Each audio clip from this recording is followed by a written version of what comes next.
Buonasera, bentrovati a un'altra puntata di Economai, il focus sull'economia del Friuli Venezia Giulia. La culla piange, questo il titolo della trasmissione di questa sera, perché il Friuli Venezia Giulia, la nostra regione, è una regione sempre più vecchia che fa sempre meno figli. Un male comune si potrebbe dire, perché questo riguarda tutta l'Italia, ma nella nostra regione questo fenomeno si fa particolarmente sentire. Non da oggi, non è solo colpa del Covid, certamente, i motivi sono tanti e approfonditi, ma bisogna anche dire che se non c'è un ricambio generazionale il nostro problema sarà sociale ma anche economico, perché con sempre più anziani da curare naturalmente potrebbero aumentare i costi sanitari, e poi la domanda è: chi pagherà le pensioni a chi è arrivato alla quiescenza oggi se non c'è un bacino alle spalle da cui pescare? Insomma, il tema, la piaga è quella della denatalità, e lo affronteremo questa sera con alcuni ospiti in studio e in collegamento. Allora io vi presento subito il primo ospite che è qui in studio con me, ed è Alessio Fornasin, che è docente di demografia all'Università di Udine. Buonasera professore. Buonasera, buonasera. Grazie per essere con noi. Naturalmente quando si parla di dati statistici di natalità, mortalità, denatalità, naturalmente bisogna affidarsi a chi questi dati li mastica, e noi abbiamo in collegamento Elena Marchesic, che è ricercatrice Istat del Friuli Venezia Giulia. Buonasera Marchesic. Buonasera a voi. Ecco, e anche con lei faremo appunto il punto per capire qual è la situazione attuale e anche del passato, però vogliamo dare voce anche alle famiglie. Lo facciamo con una mamma, ce l'abbiamo in collegamento da Pordenone, è Elisa Rossi Giordano, mamma di 4 figli. Buonasera Elisa. Buonasera a voi. Ecco, allora vedremo anche attraverso la sua testimonianza che fare figli comunque al giorno d'oggi è possibile, si riesce a conciliare tutto. Io però parto con il professor Fornasin dicendo, a livello nazionale, dati Istat del 2020, 404.000 nati, 746.000 morti, saldo più di meno 300.000 persone che spariscono in un anno, e questo lo dobbiamo naturalmente reiterare per diversi anni nella nostra regione. Poi sentiremo anche i numeri dell'Istat, la situazione è più o meno simile. Dove andremo a finire se continuiamo così? Beh, insomma, diciamo, il quadro che lei ha dipinto non è roseo, ed è anche difficile capire cosa succederà nel prossimo futuro. Di certo la pandemia è intervenuta, diciamo così, un momento in cui già la fase di forte decrescita delle nascite era avviata da decenni oramai. Certo, come dire, questa decrescita delle nascite, nonostante fosse prevista oramai da almeno 20 anni, da più di 20 anni, a questa decrescita non è stato posto nessun rimedio, o ci sono stati dei tentativi, insomma, abbastanza timidi per sostenere la natalità. Dove andremo? Diciamo che i dati, credo me lo potrà confermare la dottoressa Marchesic, per quanto riguarda l'ultimo mese dell'anno passato e il primo mese dell'anno in corso, sono tutt'altro che incoraggianti rispetto a quello che la crisi ha provocato anche sul lato della natalità.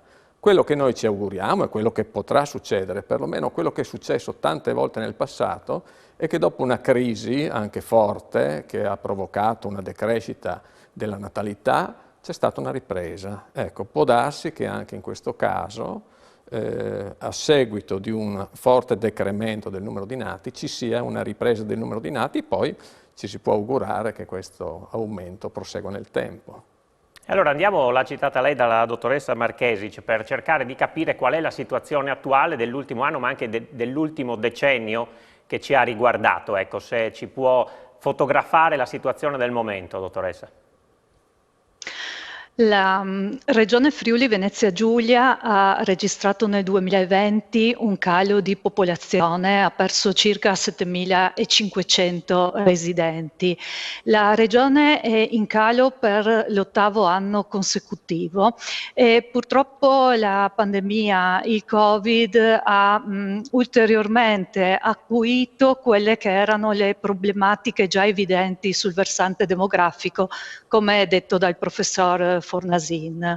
Nel 2020 abbiamo avuto un'ampia differenza fra nascite e decessi, che in particolare abbiamo avuto 9.200 decessi in più rispetto ai nati.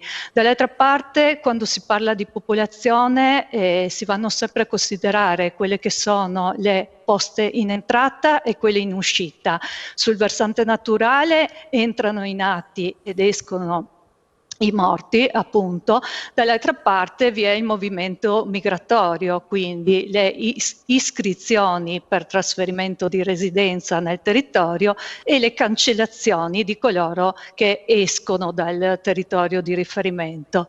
Fino al 2013 riuscivamo ad avere un saldo migratorio che riusciva a compensare questo saldo naturale negativo.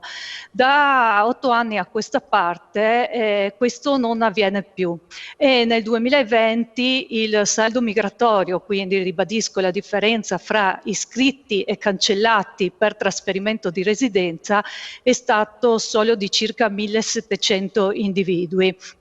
Ecco. Questo ha fatto sì che alla fine dell'anno vi sia stata una perdita totale di popolazione di circa 7.500 persone e questo ha fatto sì che a fine 2020 la popolazione del Friuli Venezia Giulia scendesse sotto il 1.200.000 abitanti, con un calo anche per alcuni grandi comuni. Vi chiedo scusa, mi sta suonando un telefono. Allora lei risponda tranquilla, io chiedo al professor Fornasin appunto su quanto ci stava dicendo, ecco anche l'idea psicologica di andare sotto 1,2 milioni è naturalmente cosa successa anche in passato, poi ci siamo risaliti, però è indicativo, i numeri che abbiamo sentito insomma sono preoccupanti ulteriormente. Ma il trend, diciamo così, di diminuzione della popolazione al di sotto della soglia del 1.200.000, beh, è già successo, come lei ha ricordato, negli anni 90, metà anni 90, se non ricordo male. Quello che succederà questa volta, però, è che questa decrescita, almeno stando alle previsioni dell'Istat, peraltro, questa decrescita continuerà ancora per lungo tempo, per diversi decenni. Anche un cambiamento nella propensione delle donne, delle famiglie, delle coppie ad avere figli non potrà controbilanciare questo declino della popolazione nei prossimi anni. Quindi noi rimarremo strutturalmente al di sotto del 1.200.000 abitanti, ma anche al di sotto del 1.100.000, io ritengo, fra diversi anni. Il trend peraltro è ben noto ed è seguito in tutta Italia. Questo che cosa comporterà? Nel senso, assottigliando sempre di più la base, una piramide che dovrebbe avere una punta e una base solida, questa base naturalmente si restringe, a un certo punto lo squilibrio potrebbe far cadere tutto, come dicevo, sia dal punto di vista sociale ma anche dal punto di vista economico. Beh, quello è un problema, di certo bisogna pensare insomma ad un cambiamento anche di rotta in ambito economico. Siccome i giovani saranno pochi, i giovani in età lavorativa saranno pochi e non è pensabile che questi giovani, queste persone vengano rimpiazzate nel prossimo futuro. Non è pensabile neanche, come dire, dal punto di vista, non so, delle politiche migratorie, ammesso che qualcuno diciamo, si senta di dover incentivare le immigrazioni in maniera molto sostanziosa nella nostra regione, beh, allora bisogna cambiare paradigma dal punto di vista economico proprio, cioè bisogna creare posti di lavoro ad alto valore aggiunto. E questo non so se siano le politiche che si stanno seguendo in questo momento. I nostri giovani, i laureati, come ben sappiamo, molti emigrano all'estero perché non trovano lavoro da noi. Questi giovani all'estero, come dire, fanno lavori molto spesso ad alto valore aggiunto, cioè lavori che ahimè qui da noi non riescono a trovare. C'è anche l'aspetto opposto, con magari posti di lavoro, aziende che oggi cercano determinate figure specializzate eppure non le trovano e qui dobbiamo andare, insomma, a quello che è un discorso anche delle scuole, formazione professionale, eccetera, che magari potrebbero sicuramente fornire molto di più, ma manca quel bacino anche da rifornire alle aziende. No, è certo. Le aziende hanno bisogno di giovani, e anche di meno giovani naturalmente, formati, che sappiano, come dire, entrare in un mondo del lavoro che è in continuo cambiamento, che sappiano fare cose, che sappiano imparare sempre e questo prodotto, tra virgolette, giovani che noi produciamo in bassa quantità, non è nemmeno, in tanti casi non può essere nemmeno impiegato in regione, perché appunto tanti giovani preferiscono andare a lavorare all'estero. Sì, e per arrivare lì, ritorniamo al titolo della trasmissione, la culla piange, i figli però in qualche modo bisogna pur farli. Vediamo se abbiamo ripristinato il collegamento con Marchesic. Sì, ci sono. Ecco, professore, sì, dottoressa, volevo chiederle quanto ha inciso il Covid in tutto questo, perché abbiamo l'idea naturalmente che questa pandemia possa stravolgere, ha stravolto già tutto, ma possa stravolgere anche il nostro futuro, la voglia di fare figli per tante preoccupazioni, eccetera. Quanto secondo lei ha inciso finora e potrà incidere ancora? Come tutti purtroppo sappiamo, c'è stato un forte impatto del Covid sulla mortalità. Da questo punto di vista i decessi che si sono verificati in Friuli Venezia Giulia nel 2020 sono stati del 16% in più rispetto a quelli dell'anno precedente. Ovviamente non tutti sono dovuti a Covid, ma c'è un evidente incremento della mortalità. Se andiamo poi a vedere quali sono i numeri nei vari trimestri, si vede poi come i decessi siano aumentati percentualmente proprio nel primo trimestre, anche se in misura minore, e soprattutto nell'ultimo trimestre del 2020, quando si è fatto sentire più forte l'effetto del Covid in regione. Sulla natalità non abbiamo ancora visibili gli effetti del Covid, ma vi sono forti sospetti che la pandemia abbia comunque influito su quelle che sono le scelte riproduttive degli italiani e degli abitanti della nostra regione. No, la fermo solo perché il collegamento non è ottimo, va un po' a scatti. Noi ci fermiamo adesso per un break pubblicitario, poi ritorniamo su questo tema perché tra poco ci raggiungerà anche un altro ospite per parlare di famiglie. Intanto andiamo in pubblicità, tra poco.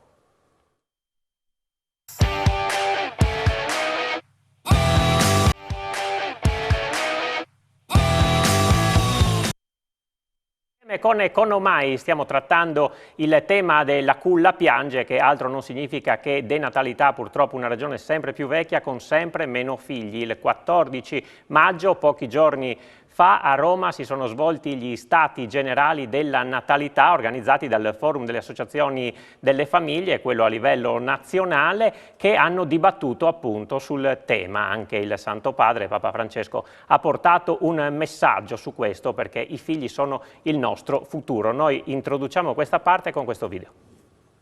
Proviamo a sfatare 3 miti sul tema della denatalità. Il primo: sovrappopolamento, siamo troppi. Non è vero, o perlomeno in Occidente abbiamo un grande problema perché la popolazione è sempre più vecchia, diminuiscono i giovani e addirittura ogni 1000 lavoratori ci sono 600 pensionati. 2. È una questione culturale, cioè nonostante le difficoltà della guerra mondiale in Italia si facevano tanti figli, oggi invece non ci sono quelle criticità eppure i figli diminuiscono. È vero in parte, nel senso che c'era un altro sistema, c'erano le piazze, c'era una comunità di riferimento. Oggi c'è un desiderio di famiglia, ma non ci sono le opportunità di realizzare questi figli, perché le donne vorrebbero 2 figli, mentre invece ne fanno 1,29. 3 è l'approccio dei single che pensano, anche giustamente dal loro punto di vista, vabbè, ma io non l'ho fatti i figli, se li facevo me ne occupavo, non mi riguarda come problema. È vero in parte, perché la loro libertà, la loro possibilità, i servizi di cui usufruiscono, servizio sanitario, ma anche i servizi sociali, sono dovuti al fatto che sono nati dei bambini che sono diventati dei lavoratori e che comunque hanno pagato le tasse, quindi la libertà di ciascuno di noi è comunque strettamente collegata anche alla nascita dei figli. Dopo aver sfatato questi miti restano 3 realtà oggettive. La prima: dobbiamo far ripartire la natalità, altrimenti questo paese cala a picco. Basti pensare che nel 2050 avremo 1/3 della popolazione italiana composta da over 65. 2. L'aspetto culturale è anche un aspetto che ha a che fare con la concretezza, perché il desiderio c'è, ma se non mettiamo le donne nelle condizioni di realizzare questo sogno, con politiche serie dal punto di vista economico, dal punto di vista sociale, non si va da nessuna parte. 3, come abbiamo visto, non riguarda solamente una fetta della popolazione o alcune categorie, riguarda tutti, nessuno escluso. Per questo abbiamo organizzato il 14 maggio, per la prima volta in Italia, gli stati generali della natalità. Metteremo attorno a un tavolo il mondo delle banche, il mondo delle imprese, il mondo dei media, il mondo dello sport e dello spettacolo, le istituzioni. Proveremo da quella giornata a far partire un cambiamento nel nostro paese. Seguici anche tu, perché è necessaria una consapevolezza nuova.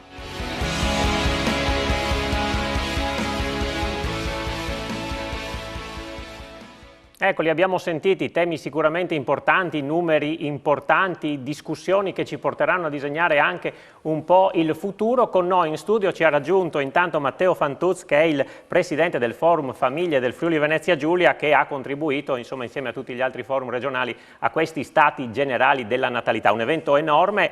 Possiamo trarre delle conclusioni da quella giornata, insomma, delle prime conclusioni, Fantuzzi?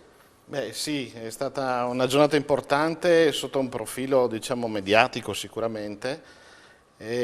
Abbiamo sollevato un problema che sembrava non solo dalla parte, diciamo, politica, ma anche un po' a livello sociale. Sì, se ne sentiva parlare, si sentiva che c'era un problema, ma come, cosa e come affrontarlo, insomma, c'era un po' di tentennamento. Ora non abbiamo trovato la soluzione a tutti i problemi, ma almeno abbiamo fatto sì che tutte le realtà, diciamo, sociali si siano messe attorno a un tavolo e abbiano discusso di un problema che sempre più sta diventando un problema reale.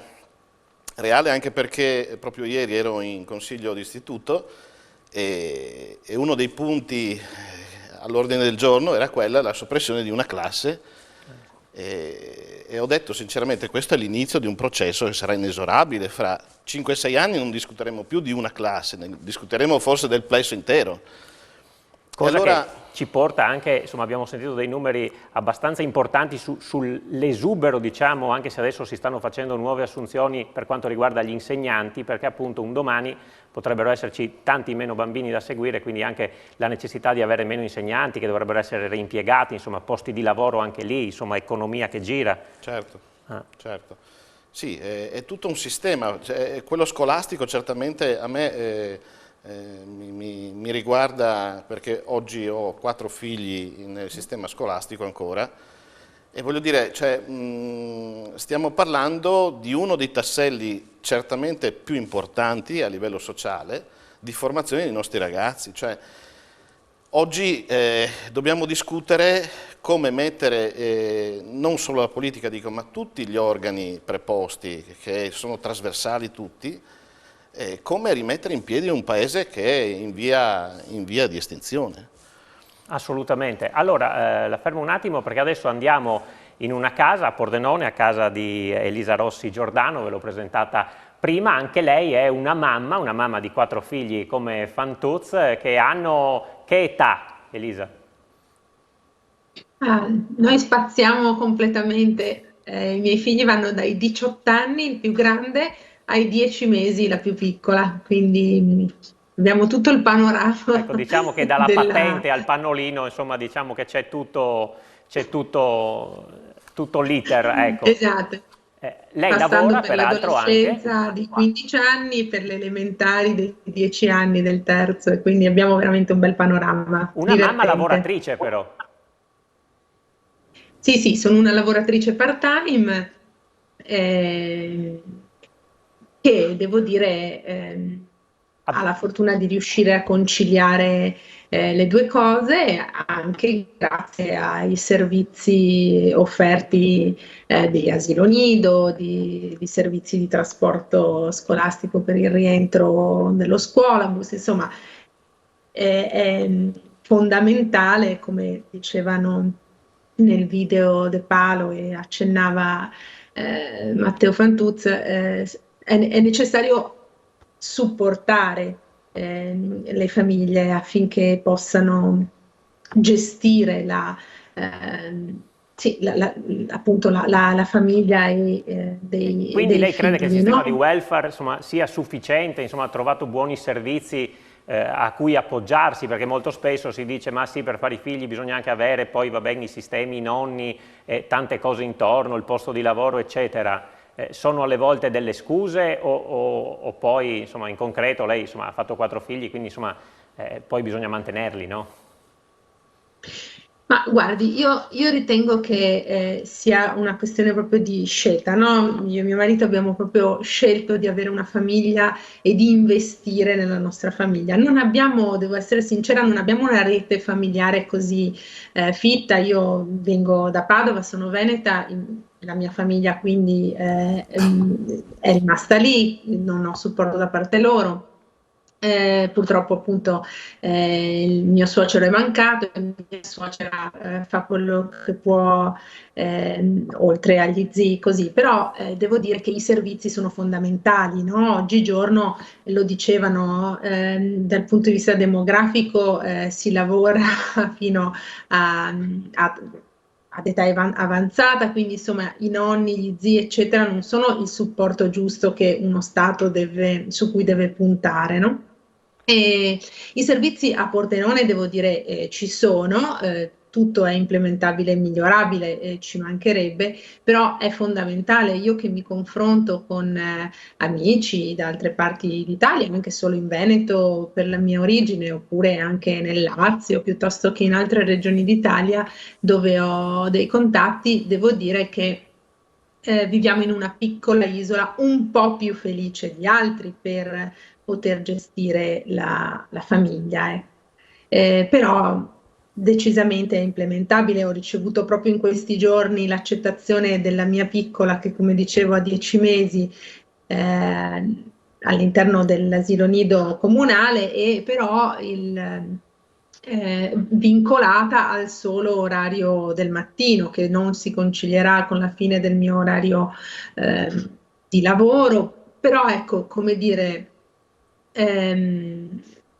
a questo le famiglie devono supplire, no? Con una rete o con dei babysitter piuttosto che Si fanno la i rete salti proprio mortali, però mi dei è piaciuto vicini. molto il termine che ha usato, investire nella famiglia, professor Fornasin. Sappiamo più o meno quante sono le famiglie che ad oggi hanno 4 figli, 3 figli, un figlio, cioè com'è spalmata la statistica da questo punto di vista? Ecco, i nuclei magari con un figlio solo sono più numerosi, immagino, rispetto a quelli di 4 di sicuro, però rispetto ai 2 figli, qual è la tendenza? Ma diciamo negli ultimi anni sta crescendo, aumentando la famiglia con un figlio, no? Quindi i bambini senza fratelli, senza sorelle sono sempre più numerosi.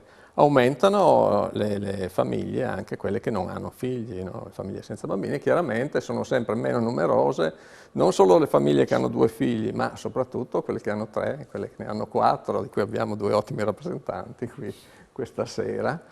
No, mi è molto piaciuto l'intervento anche da Pordenone perché ha riassunto anche tutta quella che è, come dire, buona parte, diciamo così, della teoria che alcuni demografi hanno messo a punto per incentivare la fecondità. Allora, è ben vero che se uno vuole figli, una coppia vuole figli, se vuole li fanno, no? Li fanno. Però è altrettanto vero che si possono aiutare le famiglie a volerli, no? Cioè, quindi a volerli fare. E ci sono tante cose che si possono fare, alcune delle quali sono state ben riassunte. Ecco, spesso insomma, abbiamo visto dare degli incentivi, magari una tantum alla nascita del figlio, oppure sono strumenti che possono dare una mano anche se sono piccole cifre o sono così dei palliativi? Allora, danno una mano, ma devono avere dei requisiti, diciamo. I requisiti non possono essere solo questi incentivi monetari, e poi devono essere bisogna continuare nel tempo, cioè se noi intraprendiamo una politica e vogliamo intraprendere una politica, mi pare che ci sia ampio consenso su questo, sì, in tutto il Paese, non solo tra i partiti politici, no? È stato ben detto anche prima. Bisogna dare, a mio avviso, continuità all'azione amministrativa e questo non si è visto negli ultimi decenni. Ci fermiamo allora per la pubblicità, poi ritorniamo a parlare di questo tema con i nostri ospiti. A tra poco.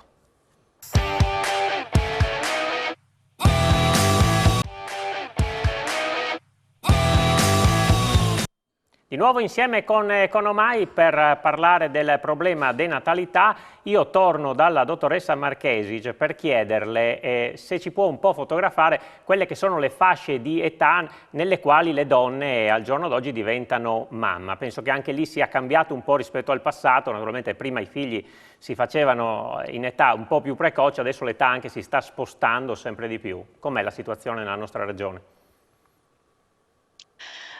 La situazione è che l'età media delle donne al parto supera i 31 anni, è un dato che è nella nostra regione in linea col dato nazionale e che è in continua leggera crescita ormai da lungo tempo.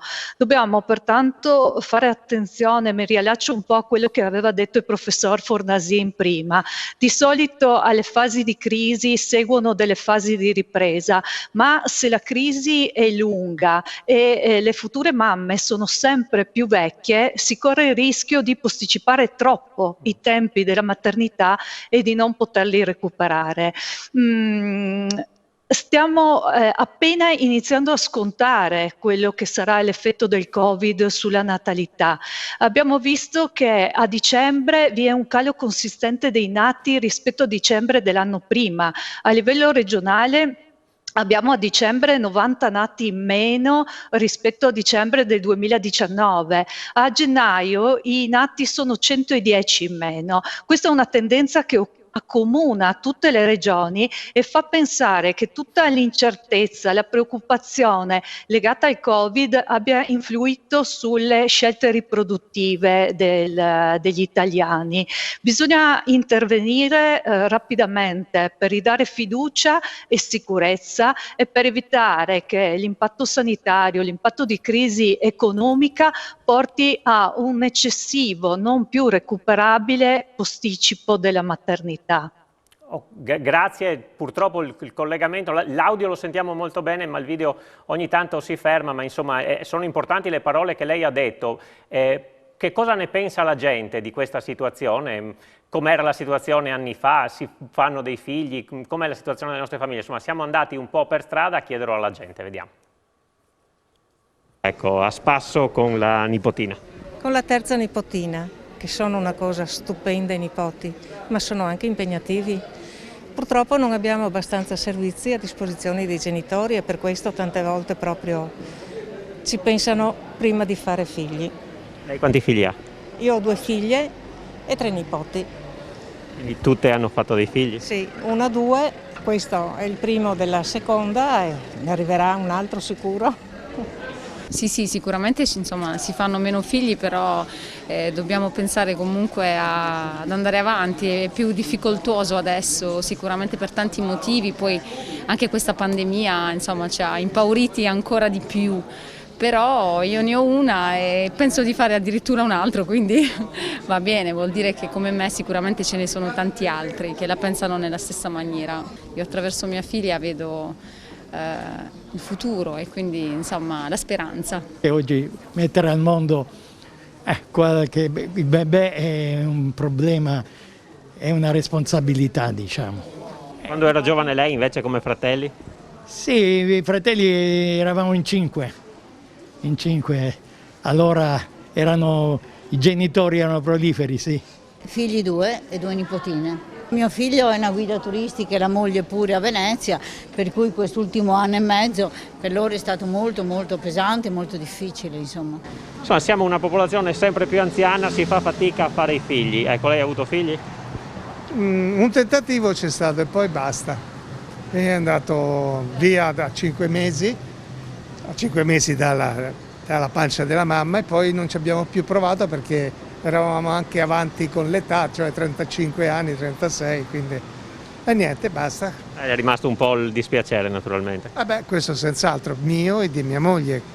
Vengo da una famiglia di 7 fratelli, 3 morti in giovane età e 4 sono riusciti ad andare avanti e diventare grandi, adulti. Ecco. Io sono il più piccolo della famiglia, questo è.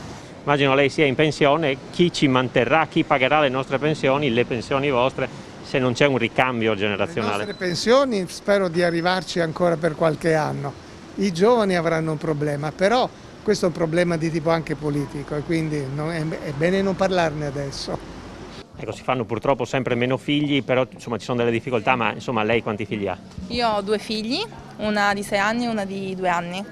D'altronde meno figli, ma perché se uno non trova lavoro come li fa sti figli? Come li mantiene più che altro?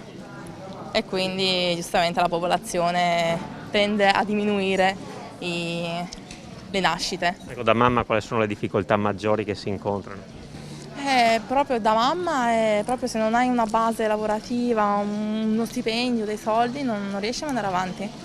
Un figlio, immagina 2 o 3 o 4. Momentaneamente adesso non ho figli, convivo con la mia compagna da 1 anno oramai e diciamo che il fatto anche di avere dei figli in futuro, questo comporterebbe il fatto che vivano ai tempi d'oggi, ai tempi post-Covid, diciamo, sperando che comunque sia un qualcosa che andrà a chiudersi in un paio d'anni. Per fare dei figli serve un lavoro, servono altre sicurezze, ma insomma bisogna anche buttarsi. Bisogna anche buttarsi, questo è vero, non bisogna avere paura di avere figli. Io personalmente lavoro, la mia compagna anche, quindi diciamo si pensa anche a questo per il bene di un futuro e io sono stra a favore del fatto di avere una famiglia e comunque di essere un ottimo papà. Allora, come abbiamo sentito, le preoccupazioni non mancano perché naturalmente il periodo è quello che è, però insomma gente che fa ancora figli ce n'è, Fantuz, lei ne è un esempio, come Elisa e come anche alcune delle persone che abbiamo intervistato, e bisogna anche trovare quel coraggio perché altrimenti se no non è mai il momento di fare un figlio, no? Bisogna dare un segnale di speranza, ecco, al di là del Covid passerà, insomma ne verremo fuori, però poi insomma la nostra società ha bisogno dei figli. Allora, hai detto 2 parole, speranza e coraggio. Sul coraggio io non ho mai avuto, nel senso che se il coraggio di far figli lo vedevo come una cosa da pazzi, 4 figli soprattutto. La speranza mi dà tanta visione di qualcosa di concreto, nonostante sia per molti astratta, io la vedo invece molto concreta. La speranza intanto di amare il mio paese, e questo è una responsabilità da persona civile. In più ho il desiderio che ciò che mi è stato dato dai miei avi io possa ricambiarlo. Cioè è un fatto anche di responsabilità. Dopo certo se uno ha delle pretese di vivere sempre in maniera agiata, tutto quanto, io non credo a quella vita, non ho mai creduta, credo che lavoro, passione, speranza, dedizione e un po' di coraggio siano, diciamo, costruzioni dell'essere umano e di conseguenza sono questi i miei criteri che mi hanno fatto sperare anche e mi fanno tutt'oggi sperare. Per esempio per me il periodo Covid non è una preoccupazione, assolutamente. Nel senso che un post-Covid ci sarà, io sono inserito in questa realtà dove c'è stato sì un periodo di profonda riflessione, anche sul fatto della natalità, anche sul fatto personale, no? Correvamo come dei pazzi, oggi invece ci siamo fermati per obbligo, abbiamo dovuto riflettere su alcune cose, sulla famiglia, cioè dunque star dentro un nucleo familiare con i figli che ti rompono le scatole da mattina alla sera e vedere che lì è la dimensione più, diciamo, umana, no? Star fuori dalla famiglia tutto il giorno è facilissimo. Rientrare solo la sera, 5 minuti vedi i figli, la moglie, ciao, arrivederci. E quella dimensione lì mi ha riportato veramente a credere sempre di più nella natalità, cioè che c'è bisogno di spingerla. Perché se dobbiamo parlare di futuro, se dobbiamo parlare di visione lungimirante, tutte queste grosse parole che trovano spazio in diversi ambiti, io credo solo che ci sia una visione di speranza che ci può risollevare. Poi certo l'aiuto economico va benissimo, noi come forum siamo in prima linea, diciamo, come pungolo alla politica, ma non è solo quello, cioè, ce ne siamo accorti anche noi stessi. Cioè, non è solo una questione di soldi, no, diciamo, e no, di servizi, no. È proprio una questione che bisogna entrare nell'ottica che i figli si devono fare per se stessi e per la società, certo. Voglio dire, anche non a livello egoistico. Dirò di più, che l'aspetto economico forse è quello a margine, aiuta certamente, parlo io che di difficoltà a livello diciamo economico ne sto vivendo parecchie, ma non è quello che mi spaventa comunque, perché è proprio il fatto di avere una responsabilità verso la comunità, verso la società, allora costruiamo e vogliamo bene, come dicevo, al Paese. Questo è voler bene al Paese, avere una responsabilità ognuno di noi. Cioè, certo che se uno ha un individualismo sfrenato, dove adesso la metto forse un po' diciamo, sulla morale, ma sì, fondamentalmente penso che il problema reale, senza girarci troppo attorno, è questo. Cioè l'individualismo sfrenato ci ha portato a chiuderci, a vedere le nostre necessità e a far passare in secondo luogo il territorio, l'aspetto sociale, l'aspetto territoriale. Io adesso sto in consiglio di istituto, voglio che le classi non siano chiuse, perché sennò il paesetto che è limitrofo al mio, che è un paesetto, noi arriviamo da una cultura contadina, io non mi immagino che quel paesino lì non ci sia una scuola, perché dopo se non c'è la scuola all'interno di un paese, il paese è sterile, certo, il paese è morto, è destinato solo a implodere. Un'altra cosa da dire, professor Fornasin, è che naturalmente le famiglie che hanno più figli sono anche quelle che spendono di più, perché uno magari ha in testa il single con i soldi in tasca che può permettersi di far girare l'economia. In realtà è la famiglia, quella che ha 3-4 figli, che deve comprare i vestiti, quando va a mangiare la pizza ne mangia 4, ma insomma, per dire delle cose. Certo, avere più figli significa anche aumentare la spesa e quindi tutto il motore della nostra economia. Significa aumentare un certo tipo di consumi, no? Poi c'è anche una dimensione etica, come è stato detto, che è importante anche sul fatto, e che incide tanto, ha inciso tanto sulla denatalità, non solo quella, ma anche quella. E quindi c'è chi preferisce prendersi la macchina grande e magari non si vuole prendere la responsabilità o non vuole provare la gioia anche, no, di avere un figlio. I consumi sono diversi, dipende da come le persone vogliono impostare la loro vita, anche quello che riescono a fare, perché ci sono anche dei vincoli veri e vissuti, insomma qualcuna delle persone intervistate lo ha anche detto, insomma, perlomeno anche quello che dicono, che viene sostenuto in tanti studi, no? C'è sicuramente l'aspetto economico, c'è sicuramente anche l'aspetto, come dire, edonistico, no? Per cui le persone magari dicono ma a me non interessa avere figli, io voglio... Insomma, sono scelte e sono legittime naturalmente, certo, che possono essere condivise o meno, no? Ma questo fa parte della libertà personale. Certo nessuno vuole, ecco questo mi auguro, che la fecondità aumenti per obbligo o volere non so, fare degli interventi punitivi nei confronti delle persone che non hanno figli e non vogliono farle, che queste cose purtroppo le abbiamo già viste nel passato e peraltro non hanno funzionato. È il paradosso che altri paesi in altre parti del mondo hanno troppi figli e cercano insomma in qualche modo di mettere un argine, noi avremmo bisogno esattamente del contrario. Ci fermiamo e ritorniamo poi per l'ultima parte di Economai. A tra poco.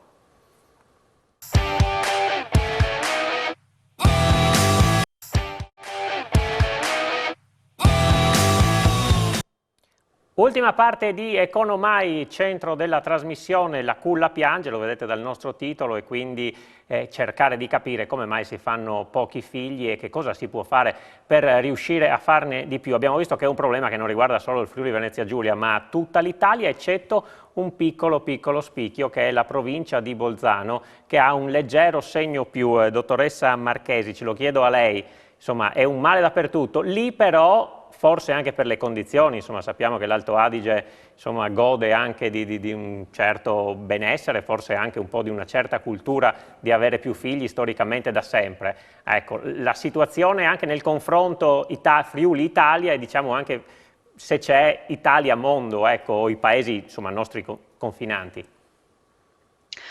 A livello nazionale nel 2020 il Trentino Alto Adige è l'unica regione che non ha perso popolazione e questo è dovuto in particolare all'effetto trainante della provincia di Bolzano che ha il più alto livello di fecondità, cioè il numero di figli per donna in Italia, tra le province italiane.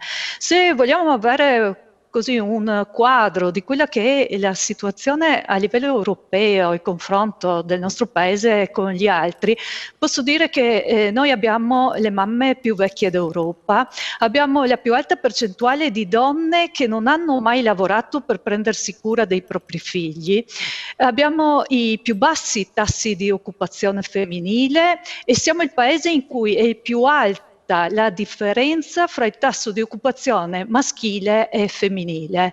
Sono questi, insieme a molti altri aspetti, sono questi aspetti che devono far riflettere su quello che si può fare, perché è vero che ci sono delle scelte, possono esserci comportamenti individualistici di cui si parlava prima, eccetera, però molte delle motivazioni per cui non si fanno figli sono legate proprio a difficoltà di ordine economico e difficoltà in termini di conciliazione dei tempi di vita. Ne è un esempio l'altra ospite della trasmissione, la signora Elisa, che ha 4 figli e ha detto: io lavoro part-time. È la condizione classica, tipica di molte mamme. Tra i lavoratori part-time 3 su 4 sono donne e credo che questo non sia un caso, perché quando ci si trova nella necessità di dover modificare la propria condizione lavorativa per poter occuparsi della famiglia,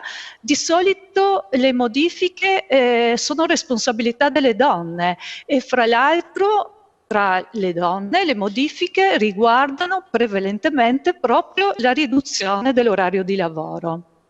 Infatti, insomma, lo diceva lei, insomma, poi sono le donne che tengono in piedi la famiglia sicuramente più degli uomini perché devono occuparsi un po' di tutto. Elisa, com'è una sua giornata tipo, insomma, in questo periodo con bambina piccola e di più grandi, insomma, da seguire, ecco, una giornata normale? Mi permetto però anche una battuta, io non lo lascerei mai tutto il giorno con mio marito, quindi scherzi a questo in parte. effetti può È un essere ruolo prettamente femminile, questo è vero, una rinuncia, se così si vuol dire, prettamente femminile, come diceva la dottoressa, ma è anche vero che secondo me il ruolo, no, della mamma deve essere un po' rivalutato. Mi scusi, non voglio non rispondere alla sua domanda, no? Però no, prego. tenevo visto questo spazio perché io temo che a volte passi il messaggio che essere mamma è una privazione, no? Del proprio tempo, invece io credo fortemente nel fatto che sia una valorizzazione e quindi è importante anche che passi, secondo me, questo messaggio per incentivare la natalità. Lo diceva il professore prima, non certo coattivamente, costringendo nessuno, ma rivalutando un ruolo che è quello che a noi donne è un po' stato tolto per la parità dei diritti, eccetera, e cioè quello della tenerezza e della femminilità che forse solo una mamma può ricoprire in alcuni frangenti della giornata. Devo dire che la nostra famiglia, peraltro, mio marito ha scelto la libera professione, era dipendente anni addietro, noi come dicevo abbiamo investito nella nostra famiglia e ha scelto appunto la libera professione anche e soprattutto per supportare la gestione della famiglia e quindi per esempio lui si occupa la mattina, per venire alla sua domanda della nostra gestione, della gestione di una giornata, no? Lui si occupa la mattina di accompagnare i figli a scuola, altri ovviamente per età ci vanno in autonomia con i servizi pubblici, ma generalmente lui fa lo smistamento figli nelle scuole, lo chiamo così, no? E io appunto lavoro la mattina fino a circa l'ora di pranzo e quindi mi occupo poi della ripresa della figliolanza sparsa per il territorio. Dopodiché appunto si rientra a casa e il pranzo solitamente è così. Avere tanti figli è una questione di organizzazione, questo sì è vero, per cui il pranzo magari deve essere preparato in anticipo piuttosto che il giorno prima e comunque, come dicevamo, accennavamo, insomma, l'economia gira, non solo quella alimentare dei vestiti, come dicevate voi, ma molte volte anche quella, insomma, del takeaway piuttosto che del ristorante, no? Certo, bisogna sapersi organizzare, assolutamente. Mi tolga una curiosità, è più impegnativo il bambino di 10 mesi o quello di 18 anni, il figlio o figlia? 18 anni. Ah, quello è più impegnativo, assolutamente sì. Beh, insomma, fare figli, qui abbiamo 2 esempi, 2 famiglie e 8 figli, fossero tutte così avremmo risolto i problemi, professor Fornasin, ma purtroppo non è così. Ci sono anche i giovani però che naturalmente in questo periodo stanno cercando di pensare, di capire, facciamo un figlio, sì, no. Noi abbiamo intervistato 2 fidanzati che hanno anche aperto da poco un'attività, insomma, staranno pensando al figlio o no? Sentiamo cosa ci hanno detto.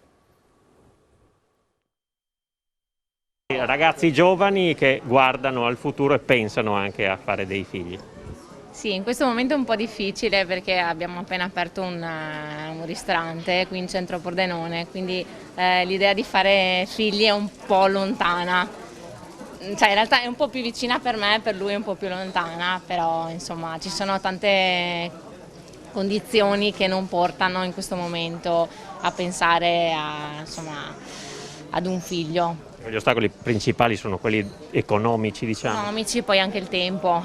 Comunque per fare figli bisogna comunque stare dietro e insomma non si può lasciarli comunque o ai genitori o troppo piccoli al nido. Sì, io sono una di quelle persone che vorrei insomma crescere il mio bimbo almeno per i primi anni e poi sì. Comunque in questo momento è un po' difficile. Magari fra un po' di anni sicuramente si potrà pensare, poi speriamo anche con questa pandemia che si riesca a tornare nella normalità, comunque sembra che finalmente si possa tornare alla normalità anche con questione vaccini niente. Quanti anni avete? Io ne faccio 30 la prossima settimana, lui ne ha 33. E allora sentiamo anche il fidanzato, ecco qual è l'idea insomma su questi figli. Beh, l'idea sicuramente se si pensa a un periodo giusto non si troverà mai, quindi bisogna intanto che la coppia abbia una relazione insomma, stabile, e quello è già importante, e poi tutto il resto viene da sé, insomma. Certamente se ha i genitori vicini che possono dare una mano, quello può aiutare, perché su una coppia in cui entrambi si lavora è difficile far combaciare i tempi e così.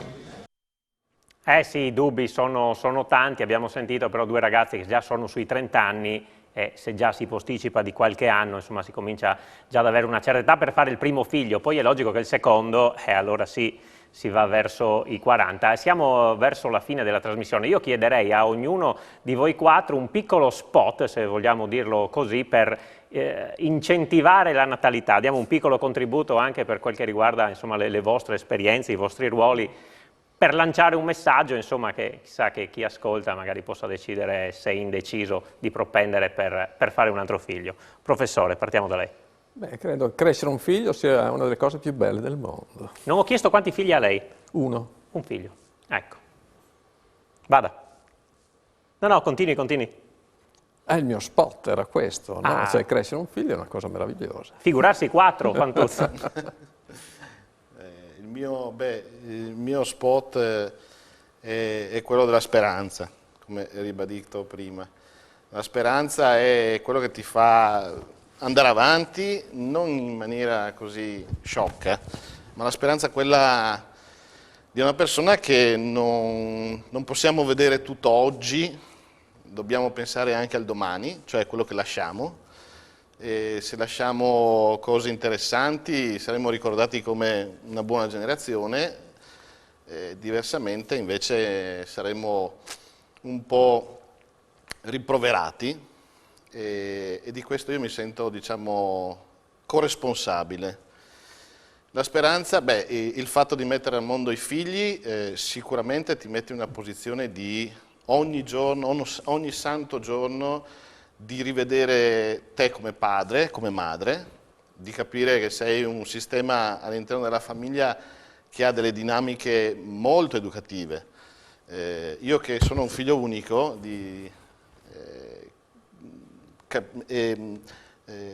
mi interessa molto le dinamiche della mia famiglia, ovviamente, ma dico anche all'interno dei fratelli, dei miei figli, che sono dinamiche dove uno deve cedere, quell'altro deve... no? E da lì il primo allenamento sul civilizzare proprio la persona è proprio all'interno di quei giochi che sono casalinghi, che sono all'interno del nucleo familiare, ma certamente è la prima palestra per formare veramente persone adulte. Dottoressa Marchesic, non ho chiesto anche a lei se ha dei figli, quanti figli, e poi con lo spot. Sì, io ho una figlia tredicenne che si chiama Elisa, come la supermamma, altra ospite della trasmissione. Qual è il mio spot? Il mio spot è questo, quello di valorizzare il ruolo dei padri. Quando si parla di figli si tende sempre ad esaltare, ma anche giustamente, il ruolo della maternità. Non dobbiamo dimenticarci dei padri. Parliamo di conciliazione di tempi di vita. A me è piaciuta la parola condivisione che ho letto qualche giorno fa. Quando si parla di conciliazione dei tempi di vita si pensa sempre a queste mamme tuttofare che devono fare mille cose, che la mattina lavorano e poi il pomeriggio passano il pomeriggio anche con gioia, però a fare tante volte da tassista, a portare i figli alle varie attività sportive, il corso di lingue e così via. Mentre il ruolo dei padri spesso passa in secondo piano. Siamo cambiati molto da questo punto di vista, comunque il retaggio culturale è diverso rispetto al passato, ma continuano a essere molto radicati degli stereotipi in base ai quali è più importante per una donna realizzarsi nella famiglia piuttosto che per l'uomo, che trova più la sua dimensione nel mondo del lavoro. Se riuscissimo ad andare oltre a questo, secondo me ne guadagneremmo tutti. E allora, evviva anche i papà, chiudiamo con mamma Elisa. Sì, io quindi concluderei dicendo che il ruolo dei fratelli, per cui di avere più figli, è molto importante. Io ho sempre detto che un figlio solo è molto più impegnativo di 4, perché si annullano in un certo qual modo insieme i figli, giocano insieme, o uno insegna all'altro, il più grande insegna al più piccolo. È proprio una microcomunità, come diceva Matteo Fantuz, no?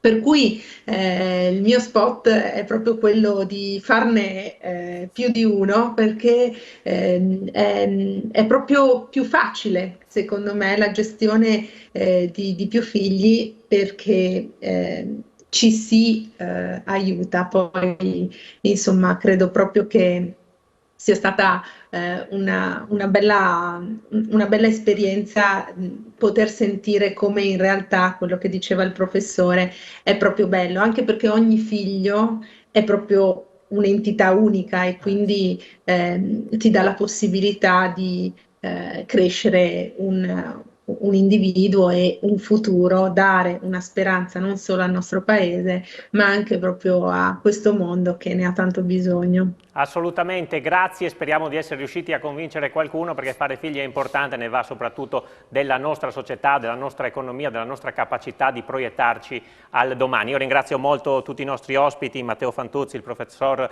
Fornasin, la dottoressa Marchesic dell'Istat e poi Elisa Rossi Giordano, che ci ha insomma un po' raccontato la sua testimonianza. Finisce qui questa puntata di Economai, grazie anche in regia a Gian Domenico Ricci e a Martina Beraldo, ritorniamo giovedì prossimo, buonasera.